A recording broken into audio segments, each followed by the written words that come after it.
Bonjour à tous, j'espère que tout le monde va bien. Je vais continuer l'étude du catéchisme de Spirago. On était rendu au point 2 et à parler des dons extraordinaires que l'Esprit Saint donne à certains pour le bien commun.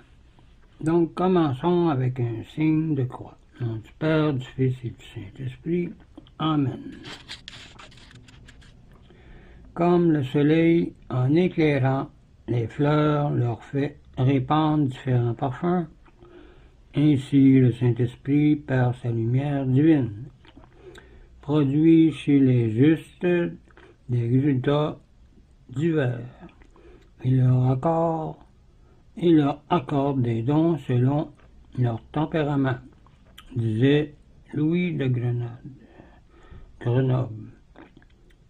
Le Saint-Esprit n'accorde ces grâces extraordinaires que pour le salut des âmes et dans l'avantage de l'Église, et non juste pour celui ou celle qui a ces dons. Ce fut le cas au temps des apôtres, voir 1 Corinthiens 12, verset 14, pour les dons, ou tout le chapitre. Dieu ressemble à un jardinier qui n'arrose les plantes que pendant leur jeunesse, disait Saint Grégoire le Grand.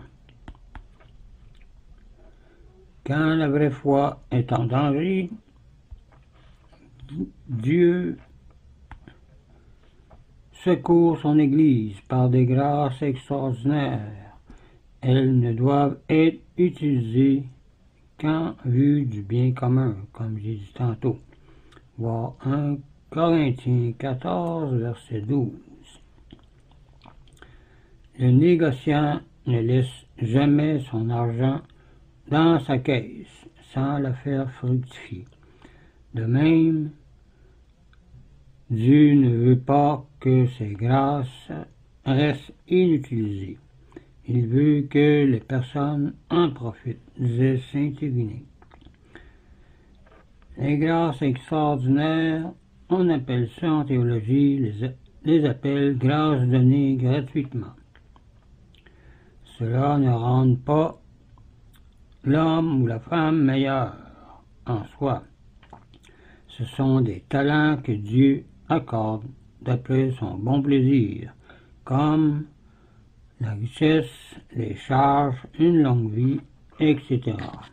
Sans doute, ce sont des dons précieux, avec lesquels on peut faire beaucoup de bien et amasser de nombreux mérites pour le ciel. Aussi, Sainte Thérèse disait-elle, « Je n'aurais pas échangé un seul de ces dons contre tous les biens de la terre et toutes les joies du monde. Je l'ai regardé toujours comme un grand bienfait du Seigneur et un estimable trésor. Ces biens en eux-mêmes n'augmentent pas la valeur d'une âme, c'est seulement leur bon usage. On peut posséder le don des miracles et perdre son âme. Voir Matthieu 7, versets 22 et 23, ou 21 à 23. Les miracles ne donnent aucune certitude du salut, disait Saint Fulgence. Judas même opéra, dit-on, des miracles. Ces grâces ne sont donc pas toujours une preuve de sainteté. Jésus-Christ l'affirme lui-même, comme j'ai dit tantôt dans Matthieu 7, 22.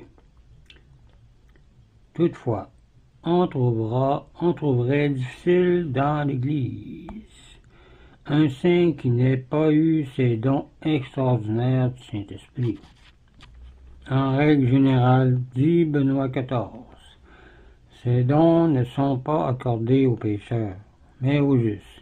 Si donc ils se trouvent unis à des vertus héroïques Ils sont une preuve éclatante de sa sainteté. Ces dons extraordinaires sont souvent accompagnés de grandes souffrances, par exemple des sécheresses intérieures, des tentations diaboliques, car le démon sait tout le bien qu'on peut faire avec ces dons, des maladies, des persécutions, d'ennuis de la part des supérieurs, etc. Troisièmement, ces dons du Saint-Esprit ont été accordés dans leur plénitude à Jésus-Christ. Voir Actes 10, verset 38. Très abondamment à la Sainte Vierge, aux apôtres, aux patriarches et aux prophètes de l'Ancien Testament, et à tous les saints de l'Église catholique surtout. Et aujourd'hui encore, le Seigneur a envoyé le Padre Pio, instigmatisé, son corps est conservé, il avait toutes sortes de dons, comme lire dans les cœurs, bilocation, guérison, etc. Né Francisco Borgione, le 25 mai 1887, et est mort le 23 septembre 1968. Donc ça fait pas très longtemps. C'est un prêtre capucin italien. Maintenant, on va passer au point 4, le gouvernement de l'Église par le Saint-Esprit. Le Saint-Esprit conserve et gouverne l'Église catholique. Selon Matthieu 16, versets 16 à 20, quand Jésus a bâti son Église, et a dit que le mal ne prévaudra pas contre elle. Il a dit ça à Pierre. Et il sera avec nous toujours. Dans Matthieu 28, 16 à 20. Jusqu'à la fin du monde, disait-il. Ce que l'âme est au corps, le Saint-Esprit l'est à l'Église.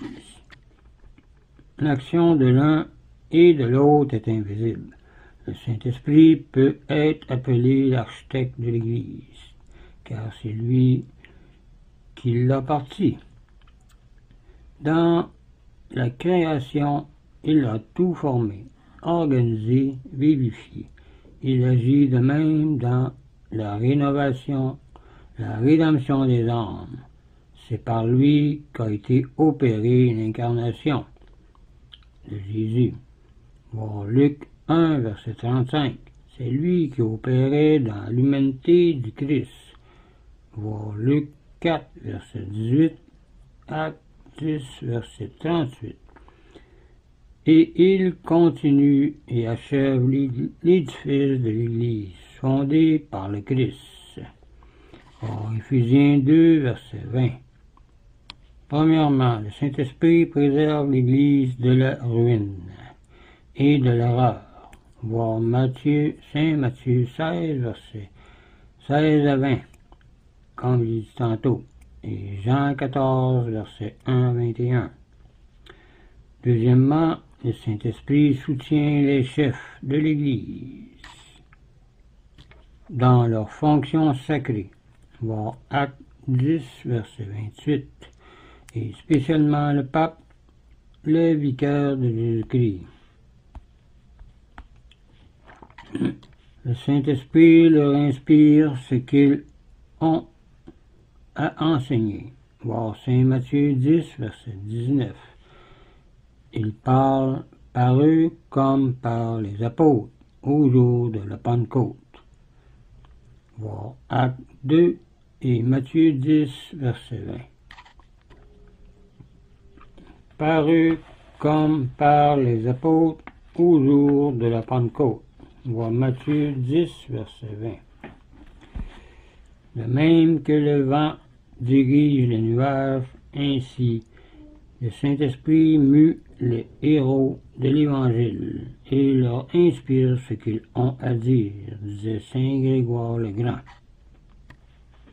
La plume écrit ce que veut l'écrivain. Ainsi, les prédicateurs de l'Évangile ne parlent pas d'eux-mêmes, mais selon l'inspiration du Saint-Esprit, disait saint Basile. Et Dieu parle aux âmes par la bouche des prêtres, disait saint Thomas de Villeneuve. Ce serait tout pour cette vidéo.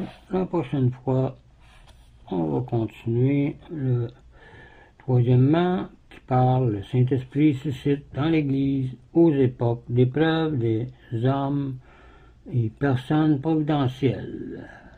Et quatrièmement, le Saint-Esprit fait en sorte que dans l'Église catholique, il y a toujours des saints. Et après ça, on va parler des apparitions du Saint-Esprit. Et le 9e article, symbole, soit de l'Église. Donc, je vous laisse là-dessus, je vous dis au revoir et union de prière.